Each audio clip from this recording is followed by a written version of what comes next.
Ya, kembali lagi di Apa Kabar Indonesia Pagi. Masih melanjutkan dulu ke Mas Heri Firmansyah. Mas Heri, di persidangan ya, tentunya nanti kan segala macam pendalaman dari perkara ini akan terus diungkap secara gamblang seperti itu. Urusan nanti sidang akan tertutup dan terbuka, bicara soal anak yang berkonflik dengan hukum, inisial AG ini tentu ya kita serahkan kepada majelis hakim tentunya. Nah, tapi siapa saja mungkin yang bisa menggambarkan dan mengungkap gitu ya sepak terjang anak yang berkonflik dengan hukum ini, inisial AG ini, agar terang benderang gitu loh, Mas Heri. Ya, hukum pun sebenarnya dalam konteks ini menyadari bahwa dalam pendekatan penegakan hukum itu nggak hanya bisa mengandalkan dari studi hukum saja. Jadi ada ilmu hukum cabang pembantu, katakanlah semacam kriminologi, psikologi forensik di dalamnya. Nah, kayak kasus Ferry Sambo ya. Dalam konteks ini menurut saya adalah lebih pendekatan kejiwaan ya. Apakah benar bahwa memang dia ini punya latar belakang misalnya ya, sifat yang kejam begitu ya, dan biasa dekat dengan kekerasan, sehingga ketika melihat sesuatu yang seperti itu ya tidak seperti ekspektasi publik, harapannya orang normal pada biasanya berteriak minta bantuan, akan berteriak begitu. Karena itu sesuatu hal yang menurut kita secara pribadi, saya yang manusia dewasa saja mengatakan hal itu adalah kejam ya, pemukulan dengan di belakang kepala berkali-kali dengan menggunakan tangan dan juga kaki.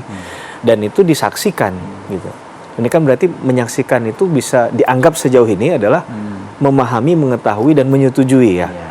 Karena kalaupun tidak, setidaknya berpindah tempat atau meninggalkan lokasi di mana tempat kejadian perkara terjadi. Jadi kembali lagi pada konteks tadi, hukum nggak bisa menyelesaikan persoalannya sendiri. Ada pendekatan-pendekatan lain yang akhirnya bisa menimbulkan pemahaman bahkan kesimpulan nantinya terhadap si tersangka ini, mengapa dia melakukan tindak pidana tersebut. Kita sebut dengan dalam konteks pidana itu adalah motif atau motivasi dia melakukan tindak pidana. Tapi itu menjadi tidak terlalu penting lagi ketika kita sudah lihat korbannya ada. Nah, sekarang kan bagaimana juga kita concern terhadap hak korbannya. Selama ini kita selalu bicara tentang hak tersangka. Di KUHP Undang-Undang 8 1981 bertebaran itu yang namanya perlindungan hukum terhadap pelaku. Tapi yang bicara dalam konsepsi pendekatan korban mungkin nggak lebih dari 1 atau 2 pasal saja tentang ganti kerugian dan rehabilitasi. Nah, di sini kita concern terhadap bagaimana penegakan hukum bagi perlindungan hukum korban, dalam hal ini adalah Saudara David kan begitu. Oke, nah saya masih ke Mas Heri sedikit nih Mas. Bagaimana caranya di persidangan itu nanti ya membuka secara terang benderang, secara gamblang, bahkan tadi turunan dari ilmu hukum tadi ada melibatkan dengan pakar-pakar terkait seperti itu, tapi tetap gitu loh nuansanya melindungi. Nah, itu hak-haknya masih terus terpenuhi gitu ya. Iya, hukum acara pidana bagi anak ini kan dibedakan ya.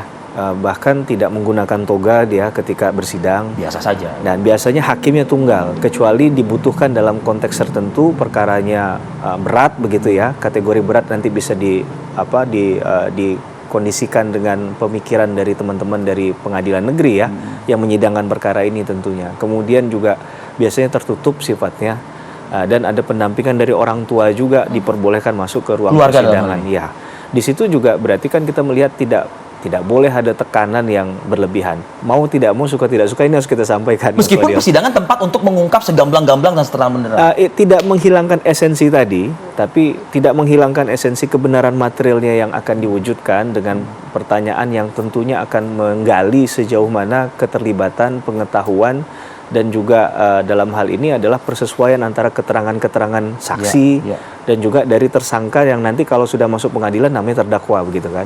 Nah, menurut saya itu tidak dibatasi karena ini bicara kebenaran material. Tapi dalam misalnya psikologisnya dia, ya tadi kita sudah sampaikan ya, secara kerentanan batiniahnya itu kan nggak bisa disamakan dengan orang normal dengan orang yang sudah dewasa. Nah, hukum acara menghormati, menghargai hak asasi manusia dalam konteks tadi. Karena kalau kita mengkaitkan dengan konteks ini, walaupun dia anak, kan kategorinya juga adalah manusia biasa. Yang ini juga punya penghormatan, penghargaan. Bukan berarti kita berlebihan untuk mengatakan bahwa kita perlu melindungi AG ini sebagai pelaku, tapi proses ini berjalan dengan memperhatikan kaidah yang ada. Dan kita melihat dalam konteks ini secara rekonstruksinya sebenarnya sudah clean and clear ya. Ada di TKP begitu ya, ada tindakan yang dilakukan dengan merokok tadi. Yang kedua yang paling menurut saya paling berat adalah ketika ada perpindahan ponsel tadi dan tetap merekam. Tujuan merekam itu juga sebenarnya juga dipertanyakan buat apa gitu. dalam konteks ini. Kalau memang ini adalah masalah pribadi pelaku utama, otomatis kan berarti dia tidak ikut dalam perkara ini, gitu. Tidak sempat turun, tidak kemudian juga melakukan aksi lain di luar dari itu, atau dia di mobil saja misalnya kan. Nah, jadi ini memang jadi PR agak berat untuk pembelaan dari teman-teman pengacaranya AG nantinya. Itu kalau dari kacamata hukum pidana. Kalau saya ke Bu Ai, ada beberapa yang memang harus dibina begitu ya melalui penegakan hukum ini. Tapi untuk hak-hak anak sendiri ini sejauh ini apa yang perlu diperhatikan begitu ke depannya selama proses hukum ini berlangsung? Termasuk mungkin dari sekolah atau dari keluarga. Ya, ini yang terus kami pastikan ya, tentu benar tadi disampaikan Mas Hari bahwa memang ini adalah ruang lingkup secara komprehensif, ada anak korban di dalamnya, tentu ada anak pelaku ya ABH ini juga harus diperhatikan. Nah, hal yang paling mendasar adalah bagaimana lingkungan keluarga ini memastikan terus menjadi pihak yang melekat dengan anak baik itu korban maupun pelaku ini ya. Tentu kalau dalam konteks ABH kan semua masih bertanya-tanya, benar nggak masih ada situasi keluarga yang melindungi. Kami pastikan itu tetap pengasuhannya ya, bagaimana si AG ini dengan keluarganya tetap terjalin dan satu sama lain saling betul-betul diketahui perkembangan ini. Kemudian dari konteks pendidikan, kami bertanya apakah betul di DO ya, bahasa yang kemarin itu sempat viral dan lain sebagainya.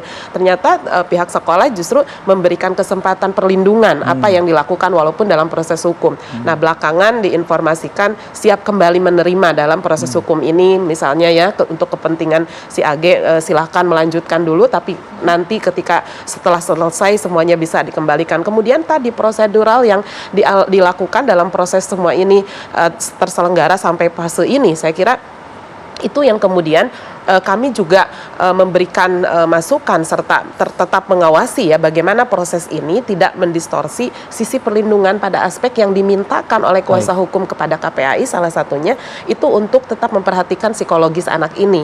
Karena kalau itu sudah terjadi, jangankan memberi keterangan gitu ya, untuk bisa menyampaikan hal-hal yang memang dalam hal ini persiapan rekonstruksi dan lain sebagainya itu tidak memiliki kemampuan. Nah, tentu ini menjadi bagian penting bagi kita. Sejauh mana anak melakukan tindakan tadi sangat luar biasa disampaikan Mas Hari. Apakah dia sampai pada aspek membantu atau membiarkan gitu, sangat detail ya hal-hal ini. Ini yang kemudian ketika semuanya sedang masuk dalam proses hukum inilah yang dipastikan perlindungan itu adalah tadi berkaitan keluarganya, pendidikannya, tumbuh kembangnya, dan kemudian kenyamanan dia dalam hukum berjalan, betul prosesnya tetap dilindungi. Tanpa nih satu, karena masyarakat apakah bisa membelokkan, tidak mampu menjerat dan lain sebagainya, ini pembelajaran pentingnya ya. Ini tetap hal-hal yang harus diproses dan secara terang benderang ini berjalan, tetapi proses perlindungan inilah yang juga menjadi bagian penting memastikan anak tetap terlindungi dalam situasi ABH. Ya, itu yang kita harapkan sama-sama ya, Rif ya. Terima kasih banyak Bu atas paparannya. Mas Heri, terima kasih Mas. Terima kasih banyak, Sama-sama persidangan ini.